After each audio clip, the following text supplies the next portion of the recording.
It was supposed to be the happiest day of my life.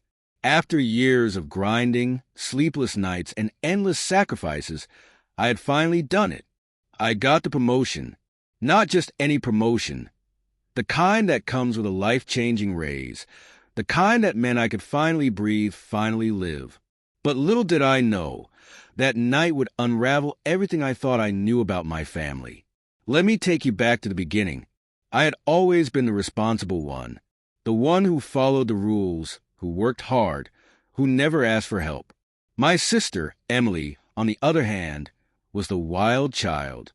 She dropped out of college, had 2 kids by 2 different men, and seemed to float through life on a cloud of excuses. My parents always coddled her, always bailed her out. And me?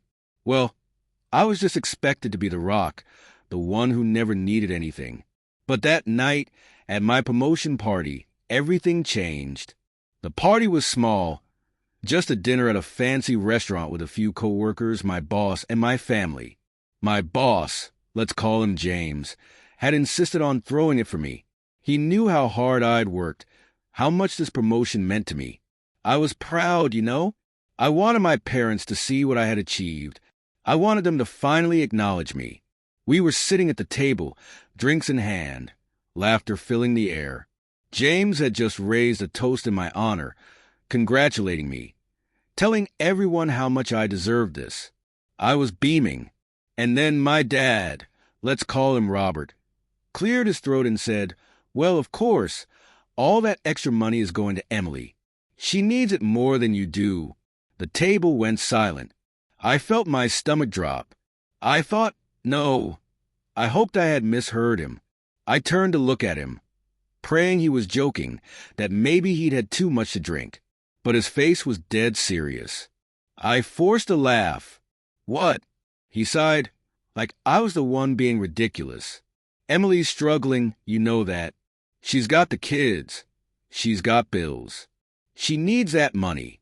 You don't." I sat there, frozen, as he took a sip of his drink, like he had just said something completely normal.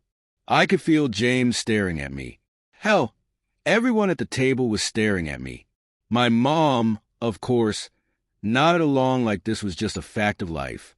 Emily was avoiding my eyes, suddenly very interested in the menu. James chuckled, setting his drink down. "That's funny," he said, shaking his head, "because she's not getting a dime." My dad's face twisted in confusion. "Excuse me?" James turned to me. "How much of a raise did you get?" I swallowed, my face burning. 50%. James nodded. 50%. And every single penny of that is going into your bank account, because you earned it. He turned back to my dad, his expression cold. "I'm not sure what kind of arrangement you had in mind, but I'll make one thing clear. You don't get to decide where her money goes. And neither does she." He pointed at Emily. "She has a job. If she needs more money, she can earn it, just like your daughter did." My dad's face went red. "You don't understand," he said, his voice low. "Family helps each other." James smiled, but there was no warmth in it. "You're right, but you don't get to dictate what help looks like." And then, like a dam breaking, my parents lost it. My mom went first. "You don't get to talk to us like that," she snapped, slamming her hand on the table. "We are her parents. She wouldn't be where she is without us." James just leaned back in his chair. "Really? Because from what I can see, she got here in spite of you." I thought my dad was going to throw his drink at him. Instead, he turned on me. "You're really just going to sit there," he hissed. "After everything we've done for you, after all the sacrifices we made, you're really going to hoard that money while your own sister is drowning." Emily, of course, stayed silent. She always did. She had perfected the art of looking helpless, of letting our parents fight her battles for her. And suddenly I saw it. The years of guilt trips, the lectures about family, the way they had always expected me to step up, to help, to be the good daughter, while Emily got to live however she wanted, with zero consequences. I had spent my whole life grateful for things they were supposed to do as parents. Putting a roof over my head, feeding me, keeping the lights on, and they had weaponized it. Made me feel like I owed them for simply doing their job. I had given so much, and they had taken it, never once thinking I might actually want something for myself. I looked at Emily. She finally met my eyes, and she smirked. That was it. That was the moment something inside me snapped. I set my drink down, took a deep breath, and said, "No."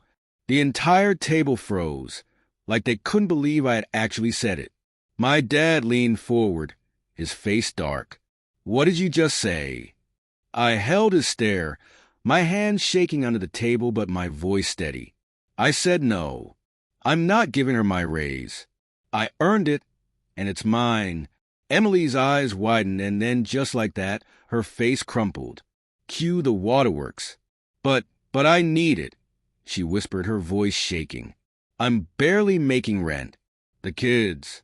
My dad cut in, turning on me with pure fury. You heartless little. James raised a hand. Watch it. But my dad wasn't listening anymore. He was fuming. We raised you better than this, he spat. You don't just turn your back on family. We gave you everything. And this is how you repay us? By letting your own sister suffer. Mom, of course, jumped in next. Do you think you got here by yourself? Do you think we didn't make sacrifices for you? We worked hard so you could go to college, and now you have a good job. And suddenly you're too good for us? Too good for your own blood. And then the royal bomb dropped. Mom crossed her arms and said, if you don't want to help, fine. But don't expect us to support you anymore. My stomach turned. Support me? I stared at her, trying to wrap my head around what she had just said. And then it hit me. She actually thought I needed them. And that's when I laughed. I couldn't help it. It just burst out of me, sharp, bitter, years of frustration rolling off my shoulders in one loud, painful laugh. Support me? I repeated, shaking my head. You think I still need you?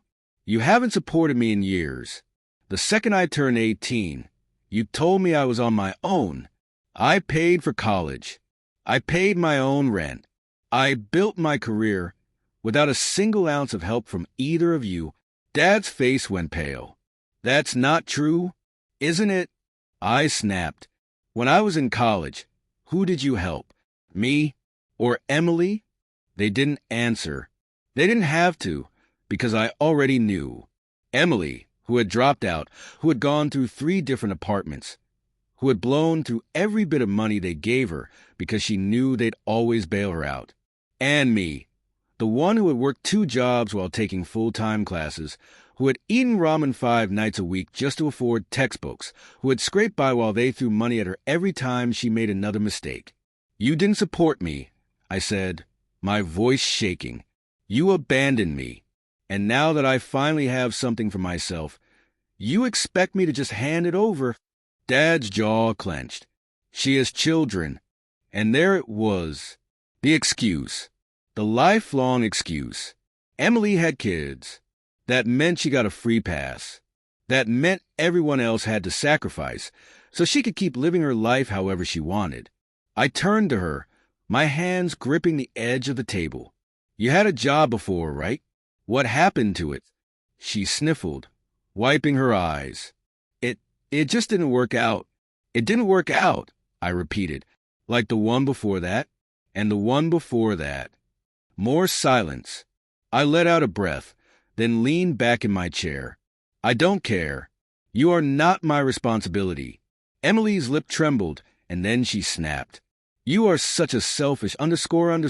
she screeched, slamming her hand on the table.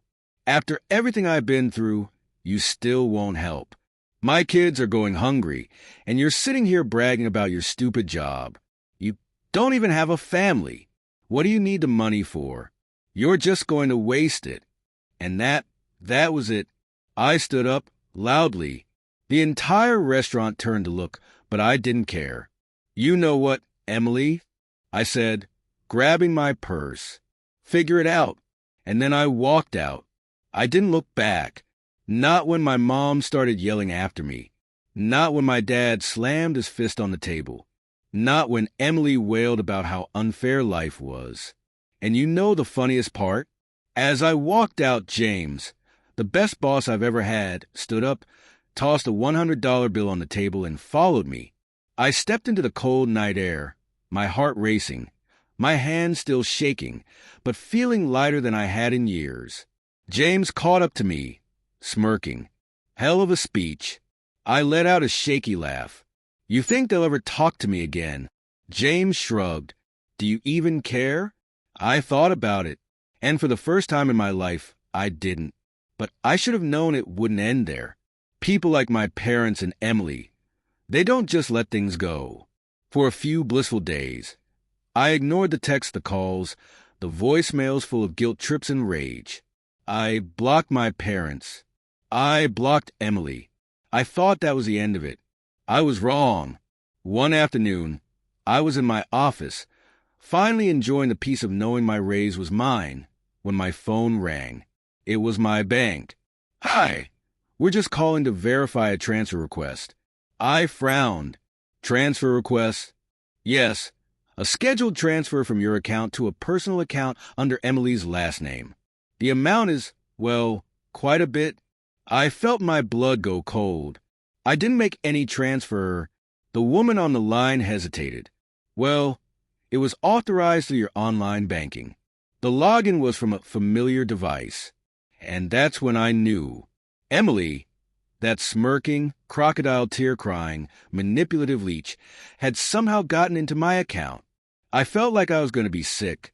Cancel it, I said immediately. Cancel everything. The woman sighed in relief. Already done. I had a feeling something was off, but we have to confirm with the account holder. I hung up and just sat there, staring at my phone. And then another call came in. Blocked number. I already knew. I answered, putting it on speaker. What the hell did you do? Emily's voice shrieked through the phone. I needed that money. I laughed. Actually laughed. You mean my money? The one you tried to steal. I didn't steal it, she snapped. I just borrowed it. I was going to pay you back. Really? I said, with what job? Silence. And then she had the nerve to start crying again. You don't understand. I have bills. The kids. I hung up, and then I called the police. Part 4, the final blow. I thought that would be the final nail in the coffin. I pressed charges. It wasn't a huge amount of money. She had only managed to schedule the transfer, not fully send it. But it was enough for the cops to take it seriously. I was ready for the fallout. I braced myself for the storm of calls, the fake apologies, that it was just a mistake speeches. But I wasn't prepared for what happened next, because Emily wasn't working alone. 2 days later, I got an email from my bank. A second attempt had been made. This time, it wasn't just a transfer request. It was a direct withdrawal attempt, made in person by my mother. I stared at the email, my entire body frozen. My own mother had walked into my bank, armed with whatever personal information she still had about me, and tried to empty my account.